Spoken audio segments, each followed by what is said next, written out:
When choosing a tourniquet to carry in your kit, it's really important to understand that not all tourniquets are equal. There are lots of different commercially available tourniquets to purchase and put in your kit. I have a few examples here I'll show you. This is a SWAT tourniquet, and it's basically a large rubberized bandage. This is a nice wide tourniquet, which is really, really important. The wider the tourniquet, the less possibility you have of causing tissue damage down the road. If you use a very narrow tourniquet, it's going to really compress that soft tissue, and you're going to end up with cell damage, nerve damage, and could actually cause more problems than the initial wound.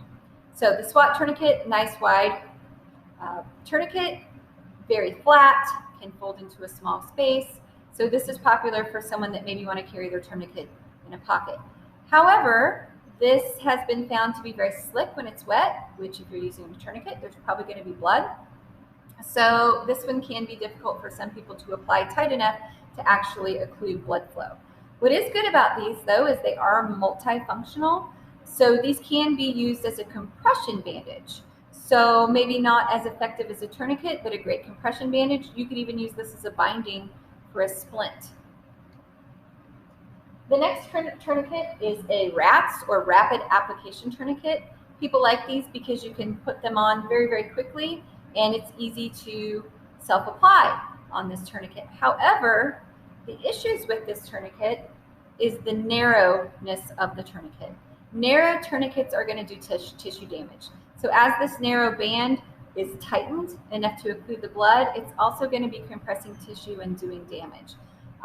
These have their place, but again, there are issues with it in terms of it not being wide enough to be safe. The SAM XT tourniquet is a great commercial tourniquet. It works a lot like a cat tourniquet that we're going to look at in a minute. It does apply with Velcro around the limb. And as you tighten this initially, when it is tight enough, you're going to hear an audible click. And that's why some people like to carry these, because it's giving them that confidence that it's on tight enough. And then you would just go ahead and twist the windlass, and the windlass on a tourniquet finishes that tightening, that mechanical tightening of the tourniquet to go ahead and occlude that blood. So this is a SAM XT tourniquet. The last tourniquet, and the tourniquet I usually recommend, is a CAT tourniquet, a combat application tourniquet. So the combat application tourniquet, or CAT, is much like the SAM XT in terms of it's applied with Velcro around the limb until it's very tight, and then you finish occluding the blood by turning the windlass as you've been trained to do. The problem with the CAT tourniquets is that there's a lot of counterfeits out there. So what you're looking for with your CAT tourniquet is you're actually looking for the CAT brand and a serial number. If you're buying a counterfeit, as you can see, it looks exactly like the real thing. The difference is it won't have a serial number. The difference is also is the plastic is extremely flimsy. We purchased these very inexpensively for $8 or $9 off of one of the more popular websites, and we use these to practice. Whatever tourniquet you decide to carry, you do need a second tourniquet to practice with. The one you carry needs to be in used or in new, unused condition. You wouldn't want to practice with the tourniquet you carry because it's going to cause wear and tear, and eventually it's going to fail. These actually do fail quite often, the counterfeit ones, when we're practicing with them. It's really common for the buckles to break and the windlasses to break. So we definitely like the idea of being able to get our practice tourniquets inexpensively, but we want to carry an authentic CAT tourniquet that's been proven and is in new, unused condition. Again, whatever tourniquet you decide to carry, it's really a personal decision. Do your research, learn how to use it correctly, buy a second tourniquet to practice with, and the one you carry, make sure it's in new, unused condition, and you're ready to use it if you need to. When you're trained to place a tourniquet, you're trained to put the tourniquet at least 2 to 3 inches above the wound on the limb. The reason that's done is because when a blood vessel is completely severed, there's soft tissue in that blood vessel. There's smooth muscle and some elastic connective tissue that will shorten or draw that blood vessel back up into the limb. So if we're not high enough on the limb above the wound, there's a good chance that we'll actually miss the end of that blood vessel and we won't occlude the vessel, meaning we're not going to stop the bleeding. I want to really encourage you and talk about some anatomy, why even if the wound is towards the end of the limb, the distal end of the limb, away from the body, the best tourniquet placement might be high and tight. So if we take a look at the arm, and actually we're going to take a look at our little mini skeleton here. So if we take a look at the arm, you will see there's one large bone in the top of the arm. But in the bottom of the arm, or the distal end of the arm, there's two smaller bones.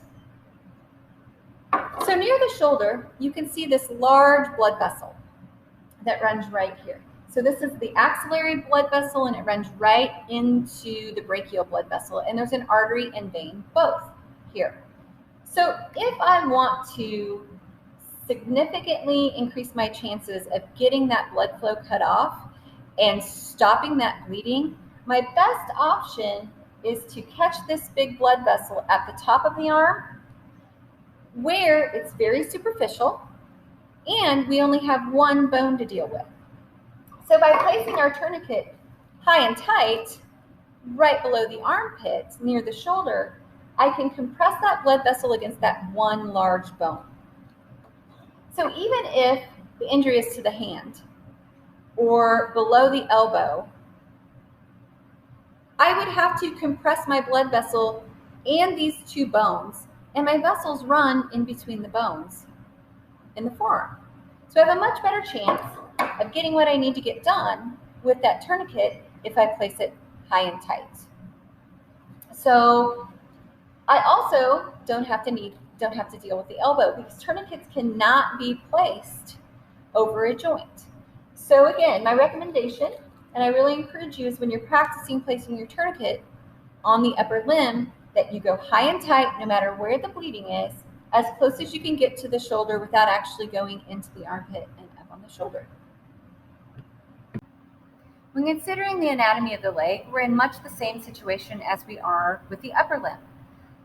The thigh has one large bone, called the femur, and then the lower leg has two smaller bones. We have the tibia and the fibula. If you look at the leg, you can see we have this very large femoral artery and femoral vein crossing through the hip and down into the leg. If we place the tourniquet high and tight, we again have a much better chance of occluding those blood vessels by compressing them against one large bone in the upper leg than we would reaching and compressing the blood vessel in the lower leg and trying to compress those two smaller bones.